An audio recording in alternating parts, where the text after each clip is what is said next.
Muy buenas, sean todos bienvenidos a este episodio de Neumotalks. El día de hoy vamos a hablar acerca de un tema muy interesante que es el tabaquismo. Es muy importante resaltar que anteriormente el tabaquismo se consideraba como un hábito, una costumbre, pero ya en estos días sabemos que se trata de una enfermedad crónica, una enfermedad adictiva y que es la principal causa de muerte prevenible a nivel mundial. Por lo tanto, necesita ser tratada como tal, como una enfermedad. Entonces, para esto, hemos reunido a un equipo disciplinario de colegas en el cual vamos a abordar todas las dudas que hay alrededor, a desmontar mitos y demás. Le damos la bienvenida al doctor Eddie Peralta, que es psiquiatra. Bienvenido, doctor. Placer, doctora Mencía y demás colegas. También por acá tenemos a la doctora Mayreni Marte, neumóloga de adultos. Muchísimas gracias. Y a la doctora Floricela Almonte, que es neumóloga pediatra. Muchas gracias, sí. Entonces, sin más, de una vez vamos a iniciar a hablar de este tema tan importante. Y algo que siempre nos llama la atención y es que en nuestra consulta hay pacientes que aceptan que fuman, pero siempre tratan como de minimizar el asunto y decir, no, porque yo no fumo como esos fumadores que se fuman 10, 20 cigarrillos, yo me fumo uno los sábados o 5 al día y ellos entienden como que no les hace daño. Entonces, a propósito de esos pacientes, a mí me gustaría que la doctora Mayreni nos dijera si existe alguna cantidad segura para fumar cigarrillos que no le haga daño al paciente. Sí, así mismo, Mencía, como tú comentas, muchos pacientes tienen el sentido común, según ellos, que si fuman pocas cantidades, como que es seguro. Pero la realidad es que no existe un nivel seguro de cigarrillos o de cualquier otro tipo de dispositivos que tenemos en estos tiempos modernos, que produzcan una seguridad de que si usted usa tal cantidad o usa tal cantidad de cigarrillos, usted no se va a enfermar.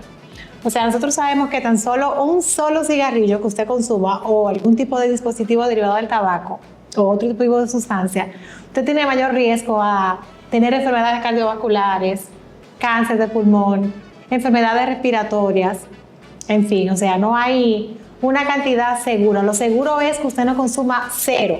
Lo seguro es que usted no consuma ningún tipo de producto que genere cualquier tipo de sustancia química que pueda producir enfermedades respiratorias, enfermedades cardiovasculares y muchos tipos de cánceres. Entonces, cero consumo, no hay ningún tipo de seguridad. Exactamente, o sea que a una mayor exposición sí pudiera tener un mayor riesgo, pero no significa de que poca cantidad pues los exima de ese riesgo. Entonces, van a estar en contacto con todas esas sustancias dañinas. Entonces, dentro de esas sustancias, hay una sustancia, dentro de las sustancias que contienen los cigarrillos, los productos derivados del tabaco, hay una sustancia que siempre se menciona mucho y es porque es la principal. Entonces, esa es la nicotina. Con respecto a la nicotina, doctor, ¿qué efecto tiene la nicotina a nivel cerebral? Bueno, tal como mencionas, la nicotina tal vez es el más nombrado, el más reconocido, precisamente porque por lo menos a nivel psicoactivo, o sea, con actividad en el cerebro, es de los que el más potente dentro de los derivados de tabaco, incluyendo el cigarrillo. Entonces, la nicotina, como sustancia química, tiene la capacidad de estimular unos receptores, que son receptores de una sustancia que se llama acetilcolina. Y eso es sumamente importante porque si es inhalado, como por ejemplo en el caso de los cigarrillos, tan rápido como en 7 segundos, nosotros podemos tener estimulación de esos receptores de acetilcolina, específicamente los receptores nicotínicos, el nombre, ¿verdad?, por la sustancia, y en tan rápido como en 7 segundos producir un disparo sumamente grande de dopamina, que es una sustancia que también se conoce mucho, está relacionada al placer. Muchas de las sustancias adictivas tienen esto en común, que producen una gran cantidad de placer, que comparado con otras cosas cotidianas como hacer ejercicio, compartir con alguien, reírnos, las deja como insignificantes en cuanto a cantidad de placer. Entonces, eso sí es relevante porque es una de las características que va a hacer que los productos que contienen nicotina sean altamente adictivos. Pero ese no es el único efecto de la nicotina. Hay otros efectos derivados de la misma interacción con los receptores de acetilcolina. Específicamente en la nicotina están entonces estimulación del área ventral tegmental, y eso se va a traducir en interacción con otros neurotransmisores, otras sustancias químicas. Ahí entra la serotonina, entra la noradrenalina o norepinefrina. Pero el efecto importante está en cuanto a memoria, atención, concentración, de hecho cierto efecto ansiolítico. Y eso es importante porque ahí viene también, entra en juego que muchas personas pueden estar utilizando nicotina o algún producto que tenga nicotina como una automedicación, porque va a generar cierto alivio de cierto malestar que a veces el individuo ni siquiera sabe que tiene, no ha identificado que tiene.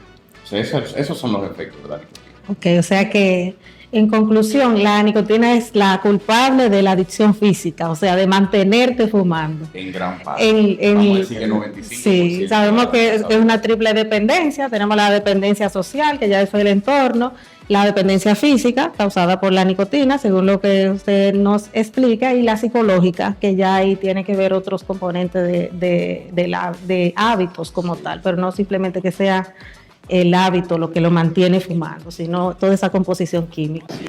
Sí, pero es bueno que aclaremos que la nicotina como tal, como decía el doctor, es esa sustancia que nos da la tranquilidad, nos da la recompensa, nos da el placer. No es una sustancia química como tal que produzca daño de tóxico. O sea, es solamente nos da el enganche, nos da la dependencia. No es de esta sustancia que nosotros le tenemos tanto miedo a que nos vaya a producir cierto tipo de enfermedad. O sea, la nicotina es el enganche. Y por eso es que los muchachos también jóvenes, no queremos nosotros solamente que este tema se enfoque en el cigarrillo, sino que estos dispositivos nuevos contienen nicotina, y por eso es que los muchachos de ahora también están bien enganchados a ellos, porque es que la droga es la droga que produce el placer, la droga que produce la adicción. Entonces, todo lo que contenga nicotina va a generar adicción, y todo lo que es adictivo entonces compromete a nuestra dependencia y nuestra situación como tal. Sí. Sí, inclusive algunos dispositivos dicen que tienen cero nicotina y se ha demostrado que sí tienen. Y otros que no producen humo, que son las bolsitas de nicotina, está muy común ahora también, que también pueden producir todos estos efectos. Entonces me llama mucho la atención esos efectos cerebrales que produce la nicotina. ¿Y qué tal en un cerebrito inmaduro, de los que la doctora Almonte se encarga de cuidar, de los niños, los pediátricos? Entonces, ¿cuáles riesgos pudiera tener un inicio precoz del consumo de estos productos del tabaco? Bueno, tenemos que saber que obviamente los niños ya están en una etapa de crecimiento. Indiscutiblemente uno ve más asociado al consumo de productos de tabaco a los adolescentes, principalmente en el ambiente social. Entonces, si un cerebro que está en pleno desarrollo, uno le estimula con una sustancia tan adictiva, pues el enganche tiende a ser incluso más rápido y la dependencia mayor, incluso a que esta adicción no solamente se quede en la parte de la adolescencia, sino que parte de la adultez sea una persona que sea adicta o que consume ese tipo de tabaco, y que al final va a tener pues efectos nocivos, tanto como comentó la doctora Marte, cardiovasculares, enfermedades respiratorias, y una que otra cosa pues esconde algún tipo de trastorno de salud mental, como bien le estaba diciendo el doctor Peralta. Sí, ya adentrándonos entonces a los efectos secundarios del tabaco, que son muchísimos, y de todos los productos derivados. ¿Cuáles son las enfermedades respiratorias más frecuentes asociadas a esta enfermedad, el tabaquismo? Bueno, yo digo que del cerebro a los pies no hay un solo órgano en nuestro cuerpo que no se afecte, pero si vamos a hablar de lo que nosotros como que nos corresponde, que son las enfermedades respiratorias, pero que quede claro, no solamente afectan las enfermedades respiratorias. O sea, no hay un solo parte de nuestro cuerpo que no esté afectado por el tabaquismo. Pero las enfermedades más importantes a nivel respiratorio, porque la gente piensa que solamente el tabaquismo afecta a los pulmones, pero sabemos que no es así. Pero número uno, la enfermedad más que está más ligada al tabaquismo es la EPOC, enfermedad pulmonar obstructiva crónica. Y esa enfermedad tiene dos caras, la bronquitis crónica y el enfisema pulmonar. Entonces, esa es la enfermedad número uno que nosotros la ligamos, la relacionamos con el tabaquismo, pero también el cáncer de pulmón. Una enfermedad que aproximadamente más del 80-90% de los pacientes que consumen este producto se relaciona con el cáncer de pulmón. Y aparte de cáncer de pulmón, por supuesto, muchas otras enfermedades, bronquitis crónica, problemas de infecciones respiratorias porque nuestras defensas como tal, el tabaquismo como tal, disminuye nuestras defensas. Los pacientes con asma, los pacientes asmáticos son más difíciles de controlar, aquellos que consumen tabaquismo, porque inclusive los medicamentos que nosotros utilizamos para tratar el asma, los inhaladores, los antiinflamatorios inhalados, tienen resistencia cuando el paciente consume tabaco.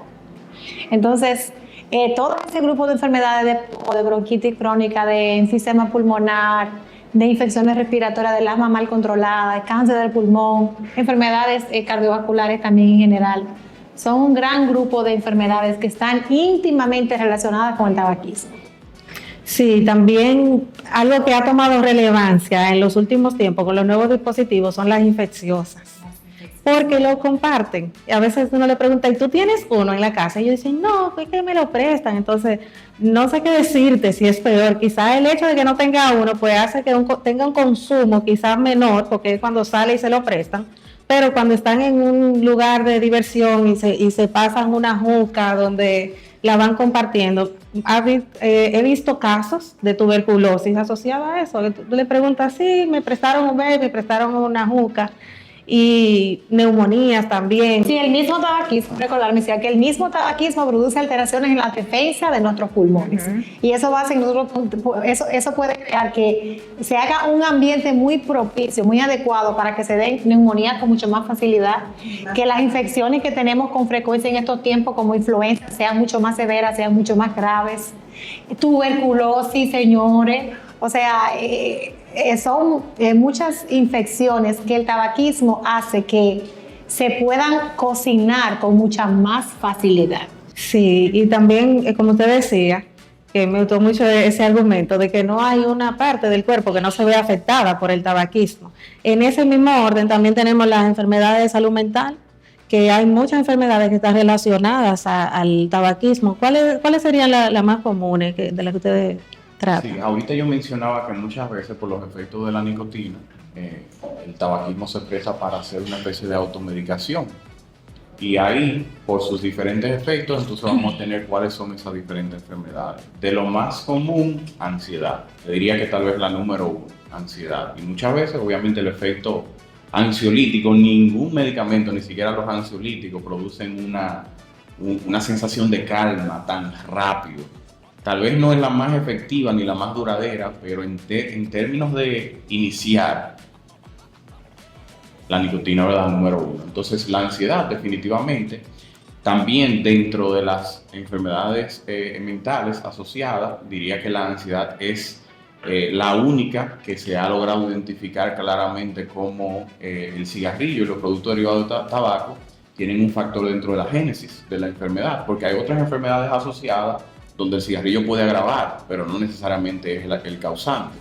Entonces, dentro de esas que el cigarrillo puede agravar, entra depresión. O sea, está identificado, así como en otras sustancias, que la nicotina, una vez pasado esos segundos, en algunos pacientes llegan hasta la vida media de las 2 horas. Entonces, si hay una sintomatología depresiva de base, el paciente experimenta como una especie de caída, porque ya no está esa dopamina, no está ese placer, y entonces, si ya tenía problemas con la motivación, ya tenía problemas con la iniciativa, entonces eso empeora. Entonces, depresión en segundo lugar, y vienen otras enfermedades mentales ya menos frecuentes que esas dos, pero también asociadas. Y ahí están el trastorno bipolar, está la esquizofrenia y está el trastorno por déficit de atención e hiperactividad. Es sumamente importante tanto en la población pediátrica como, y eso incluye los adolescentes, ¿verdad?, como en la población de adultos. En la esquizofrenia se da algo particular, y es que temas que yo mencionaba previamente con la atención, la concentración, sobre todo el paciente que está iniciando la enfermedad, muchas veces puede automedicarse con el cigarrillo y siente como una especie de calma e incluso la sintomatología psicótica. O Entonces, esto es relevante no solamente por el impacto que tiene en la enfermedad del paciente, sino porque muchas veces esto atenúa, retrasa la llegada del paciente a un profesional de salud mental. O sea, muchas veces esa automedicación hace que una enfermedad que puede, su atención temprana, cambiar totalmente el pronóstico, el paciente tarde 2, 3 años en llegar al psiquiatra, y que una vez llega al psiquiatra, entonces la alternativa de qué tanto me recupero son muchísimo menores que si hubiese llegado antes. Entonces, no solamente hablamos del impacto de nicotina directamente en la enfermedad, sino que también condiciona que otros aspectos de la salud, de la atención de salud que pudiera recibir ese paciente se vean afectados. Ok, por eso la importancia de que el tratamiento del tabaquismo es multidisciplinario. O sea, que se hace en conjunto del neumólogo, el psiquiatra, psicólogos, inclusive algún personal de asistencia social que vaya a la casa y le dé seguimiento. Eso sería lo ideal. Entonces, algo muy importante que debemos de mencionar siempre es que no solamente la persona que fuma se afecta, también está el humo de segunda mano de la esposa, del hijo, del compañero de trabajo que van en el mismo vehículo y está fumando, el fumador. Entonces, también tenemos el humo de tercera mano, que es el que se queda en la ropa, en las cortinas, en todas las superficies, que muchas personas lo ignoran y dicen, no, porque yo salgo a fumar, pero de todos modos, las otras personas van a estar expuestas a esa sustancia. Y sobre todo, nuestros pequeñitos, nuevamente, la doctora, ¿cuáles son esos riesgos asociados al humo de segunda y tercera mano en los niños? Así bien como lo dijo la doctora Mencía, hay que aclarar que el humo de segunda mano es una persona que se encuentre fumando y que en el alrededor encuentre ciertas personas, ya sea tanto adultos como niños. ¿Qué pasa en los niños? Principalmente en los más pequeñitos. Si ve a una persona que se encuentra fumando o está en un ambiente que fume, tiene mayor riesgo a enfermedades respiratorias, así como lo dijo la doctora Marte.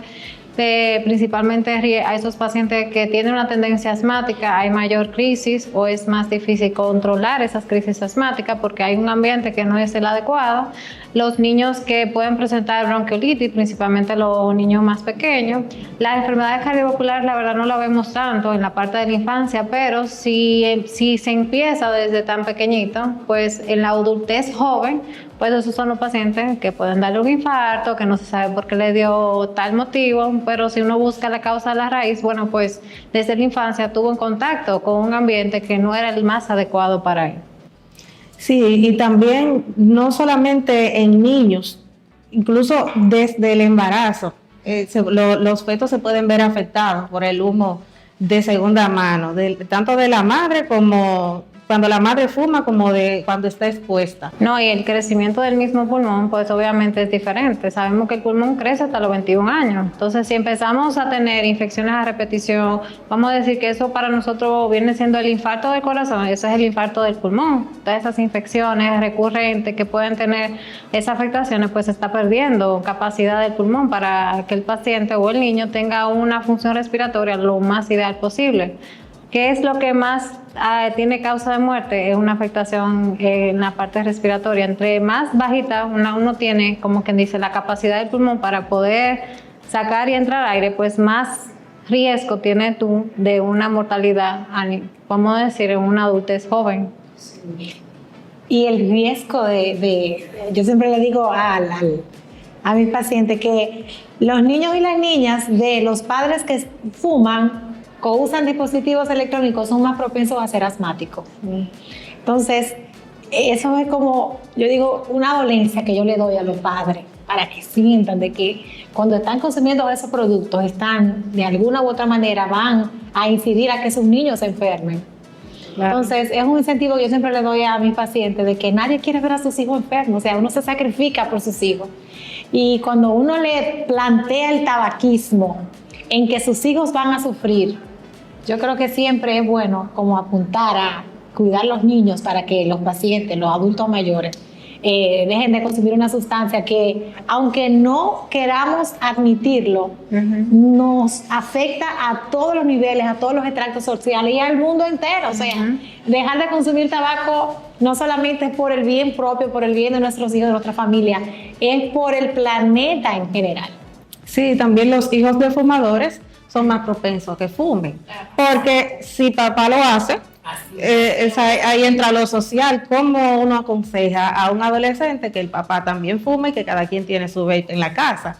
O sea, ellos se pasan el día entero viéndolo y muchas veces el padre que fuma le dice al hijo que no fuma, pero es que el niño aprende más de lo que ve. Claro. Exacto, entonces es mucho más difícil. Lo bueno es que dentro de todo este panorama hay muchas personas que sí quisieran dejar de fumar.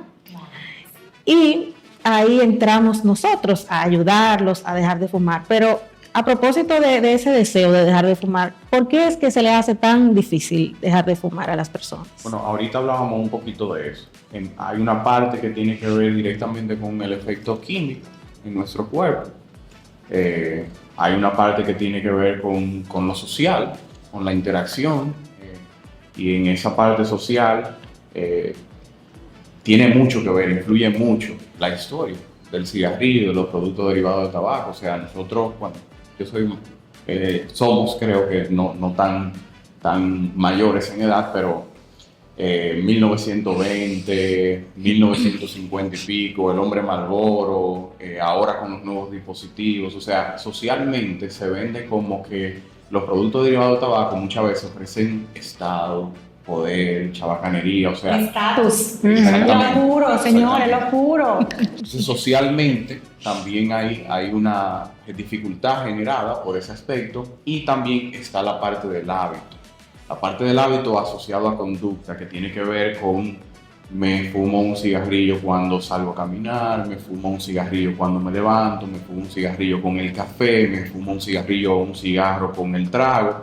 Entonces, los olores, los lugares, las conversaciones son parte de las memorias que van ancladas al hábito de consumo. Entonces, ya estamos hablando de un consumo que no solamente es lo que produce en sí. Yo no sé a cuántos de ustedes le han pasado que ustedes tienen un olor, por ejemplo, a una comida y el recuerdo de, wow, el locro que hacía mi abuela, olía así, no sé cuánto, ya eso genera un estímulo, y ese estímulo tiene un poder, más allá del efecto químico de una sustancia que ni siquiera ha llegado a mi cuerpo.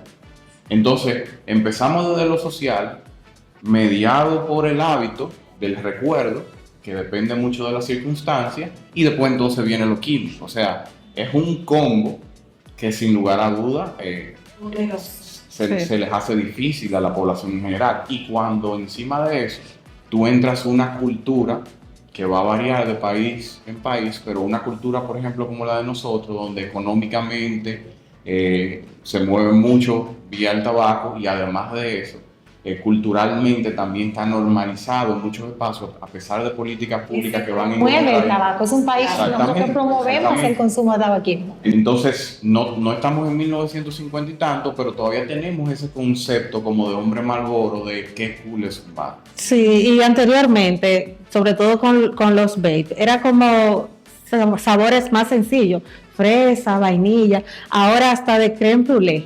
Le están haciendo así, de crème brûlée y de sabores que son mucho más exóticos, que hasta por curiosidad, de Dubái, sí, de todo lo que hasta por curiosidad, alguien que no fuma dice, pero deja probarlo, y ahí ya se engancha. Entonces, eso es algo que debemos de trabajar, sobre todo, que se ha propuesto muchas veces, que sean sin sabores y que no tengan color atractivo ni nada, para que no atraigan sobre todo a la población más joven, que son los que se ven más tentados en ese tipo de publicidad.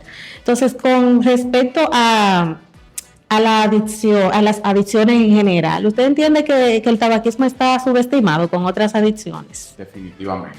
Lo cultural interviene mucho, pero también hay un aspecto que cuando se compara la dependencia, la adicción a algún producto derivado de tabaco, con otras dependencias como el alcohol, yéndome, ¿verdad?, de lo más socialmente entendido como suave o aceptable, el alcohol, la marihuana, la cocaína, que por lo menos en nuestra legislación ya se convierten en drogas ilícitas, pero aún las lícitas como el alcohol, cuando lo comparamos con otras sustancias como esa, y el cigarrillo, los productos derivados de tabaco, no tener lo que es una intoxicación aguda que te produce que el individuo pierda funcionalidad de sus habilidades motoras, de su raciocinio, de su capacidad de trabajo, de interacción, como no lo produce.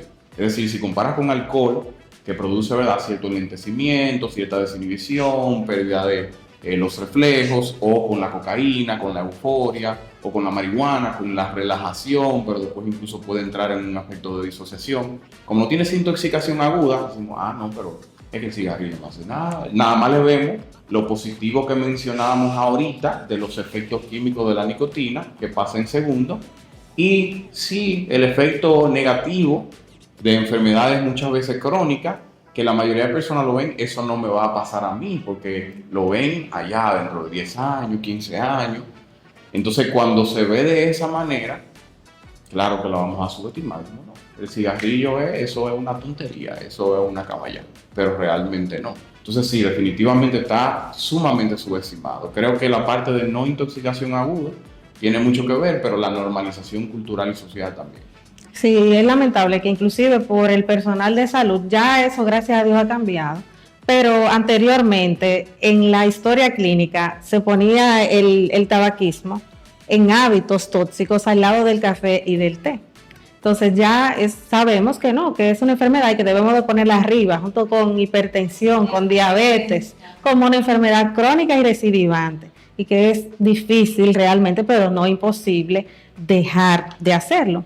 Entonces eso tenemos que tenerlo bien pendiente. Entonces, ya cambiando un poquitito de tema, como que nos hemos enfocado mucho en los cigarrillos, pero yo quisiera darle la participación a la doctora Mayreni Marte para que nos desmonte el mito de que sí es cierto que los vape son inofensivos, que no hacen daño y que es peor fumar cigarrillos que fumar vape. Mira, es una pregunta, yo creo que del momento muy interesante, porque nos estamos adaptando a mirar lo que está mal hecho bien. O sea, nosotros estamos normalizando el consumo de estos equipos como que no hacen nada, de que no son dañinos, y realmente no es cierto. O sea, los productos, estos equipos, estos dispositivos, los vapes, el vape, como le quieran llamarle, la hookah, el Juul, el IQOS, los pops. O sea, tenemos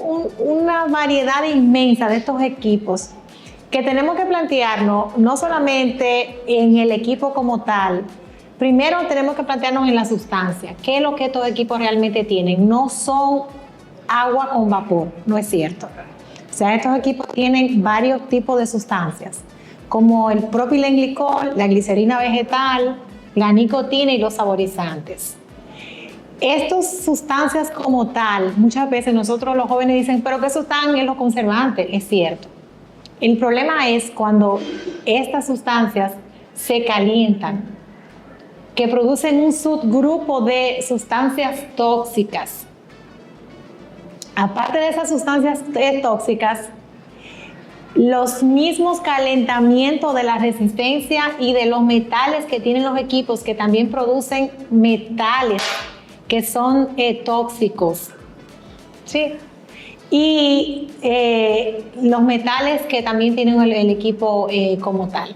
Entonces, si nosotros empezamos a desglosar las sustancias que son las básicas, que son las primarias, como el propilenglicol, la glicerina vegetal, los saborizantes, la nicotina, lo que se le añade aparte, que son otras sustancias como tetrahidrocannabinol, cannabis, marihuana, que muchos le están utilizando, la vitamina E, que fue un reboom en varios años atrás, que producía una neumonía muy delicada en los pacientes, y todo lo que se deriva. Por ejemplo, la glicerina vegetal, cuando se calienta, se deriva en glixidol, y es una sustancia que produce mucho estrés oxidativo, produce mucha inflamación pulmonar, daño pulmonar. Y los saborizantes, que muchos le sienten que son completamente inofensivos, pero estos saborizantes también se degradan en formaldehído, acetaldehído, nitrosamidas, los metales como cromo, plomo, níquel, zinc, manganeso. O sea, una gran cantidad de sustancias que cuando las recibimos a nivel inhalatorio, todo lo que produce es problemas a la vía respiratoria. Inflamación, daño pulmonar, más tos crónica, bronquitis crónica, en fin. O sea, no es cierto que son inofensivos y tenemos que desmontar que realmente no hacen daño, porque yo nunca antes en mi consulta había habido tantos muchachos jóvenes con problemas respiratorios, todos asociados a estos dispositivos. Entonces la respuesta es, Mencía, que no son inofensivos. Ahora, en ese mismo tenor, una pregunta un poquitito controversial, que inclusive pudiera, en su momento, dividió a la comunidad médica. Cuando salieron los vapes, se utilizaron como una herramienta para dejar de fumar. ¿Qué usted opina? ¿Usted piensa que sirven para dejar de fumar o que simplemente perpetúan la adicción? Mira, si nosotros miramos la historia, estos equipos fueron creados por un chino en la China, nosotros los chinos en la China, en el 2003. Y la historia de estos equipos es muy, muy esperanzadora porque él era un gran fumador, quería dejar de consumir cigarrillo y tenía la dolencia de que su papá había muerto por cáncer de pulmón. Entonces, él era un farmacéutico que quería diseñar un producto que solamente contuviese nicotina, que solamente nos diera la tranquilidad, el placer, la recompensa, pero que no tuviese químico. Pero realmente no fue muy satisfactoria la creación que tuvo. Lo que sí nosotros hemos visto y que en realidad estos equipos no son buenos para dejar de fumar. No están recomendados, científicamente no están recomendados para dejar de fumar. Nosotros tenemos otras terapias que sí científicamente están demostradas y que ayudan realmente y que la eficacia es real para que el paciente deje de consumir cigarrillos y que deje de consumir productos derivados del tabaco. Entonces, ellos como tal no son una solución al problema, sino más bien que hacen que el problema se agrave. Porque cuando el paciente que consume cigarrillo quiere engancharse a los dispositivos electrónicos para dejar de consumir, entonces la evidencia demuestra que estos pacientes se vuelven consumidores duales. O sea, siguen utilizando cigarrillos y se enganchan a los dispositivos electrónicos. Entonces, no son una buena herramienta para dejar de consumir cigarrillos convencionales. Ok, y sería quizás en el caso de que solamente, o sea, una persona que sí fuma cigarrillo y que lo utilizara para dejar, sería otro caso, pero la mayoría de los fumadores de vape son que inician fumando vape, sobre todo los jóvenes. O sea, son muy pocos los que dicen que de forma automedicándose, diría yo, que dicen, bueno, ahora para yo dejarlo, aunque no lo logran, ya sabemos que no funciona. Mira, nosotros cuando, lo mejor es que cuando el paciente tiene la motivación, que quiere dejar de consumir, no le tengamos traba. Los cigarrillos electrónicos, aunque no están demostrados que sirven realmente, yo soy de los que cuando quiero algo puedo tomar cualquier tipo de herramienta. Y inclusive no me trabo de que no, esto no se puede, sino que yo trato de que sutilmente irme enganchando a ese paciente a que hay otras terapias que sí están demostradas para que deje de consumir. Pero como tal le digo que el cigarrillo electrónico solo no va a permitir que él pueda dejar de consumir este producto. Entonces recordemos que también solamente el 5% de los fumadores pueden dejar de consumir el producto solo. O sea, 95% necesitan de nuestra ayuda, necesitan del psiquiatra, del neumólogo, del médico de la comunidad, de algún apoyo de la comunidad. Entonces, que los pacientes sepan que los dispositivos electrónicos como tal no son la solución para dejar de consumir, sino que nosotros tenemos otro tipo de medicamentos para que sí se le garantiza que el paciente, la cesación sea realmente efectiva. Exactamente, y que tenga menos riesgo de recaída, sobre todo. Entonces, con respecto a los jóvenes, ¿cuáles estrategias ustedes recomiendan para evitar que empiecen a fumar? Bueno, de las estrategias, principalmente todo viene en la educación dual. Cuando yo digo dual, es que tiene que haber una educación desde la casa, tiene que ser como un ambiente donde la conversación entre familias sea una conversación abierta, donde tú, como hijo o como padre, tengas la habilidad de poder hablar estos temas sociales, porque en la parte social, pues va a haber, en el ambiente puede haber entorno de que hay personas que consuman, ya sea productos derivados de la nicotina, puede ser vapor. Cuando yo hablo dual, la otra parte también es la educación en la escuela. Entonces, también la promoción en la parte escolar de que el tabaco es dañino para la salud, también tiene que venir en la parte escolar. Otra de las cosas o terapias que tal vez utilizamos es... Si tienen preguntas los papás o no saben, pues es educar a la población. Principalmente no llegan directamente al neumólogo, llevan a su médico de cabecera, ya sea, como dijo la otra Marta, médico de la comunidad, médico pediatra, médico internista.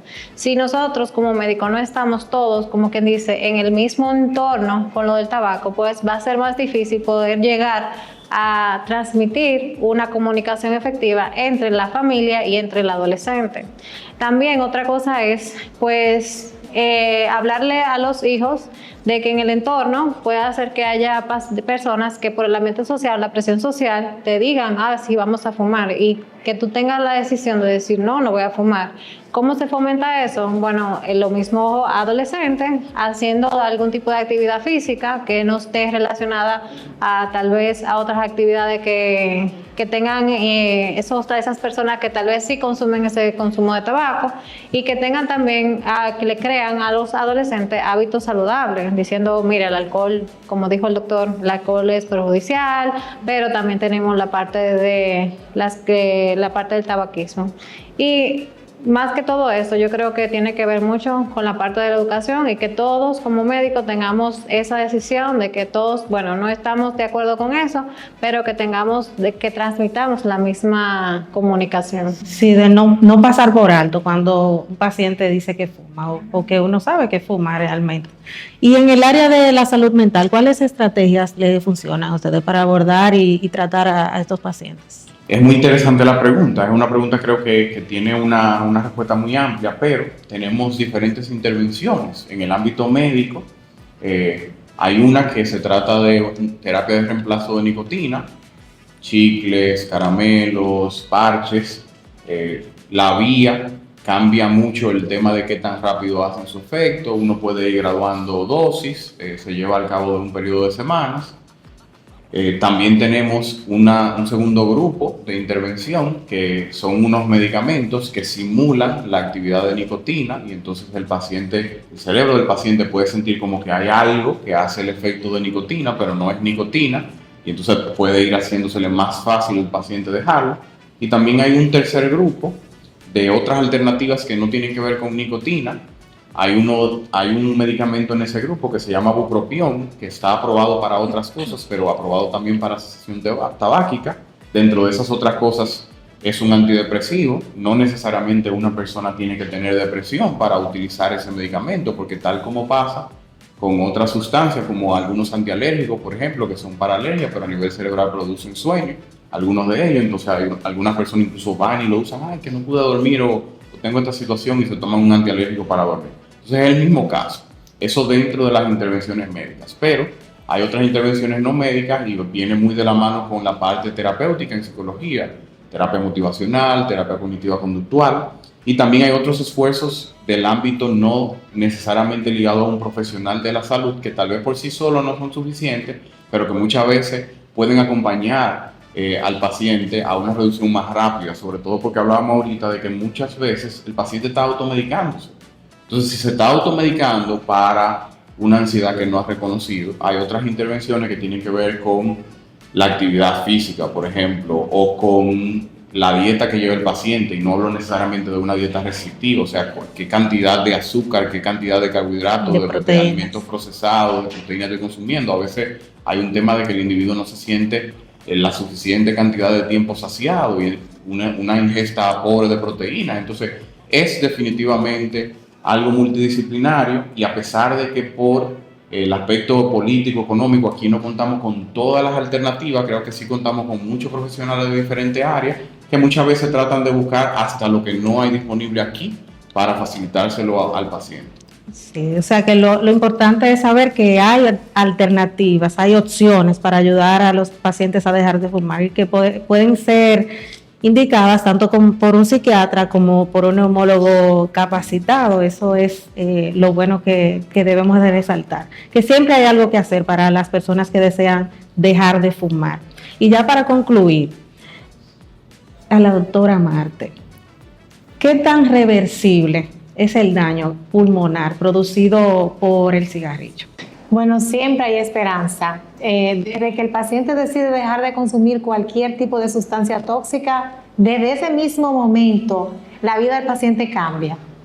Es mejor que el paciente deje de consumir y no use una terapia para tal enfermedad.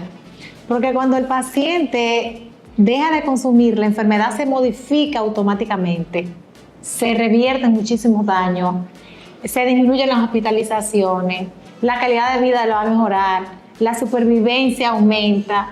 O sea, el cambio desde el primer día que el paciente deja de consumir es increíble. Entonces,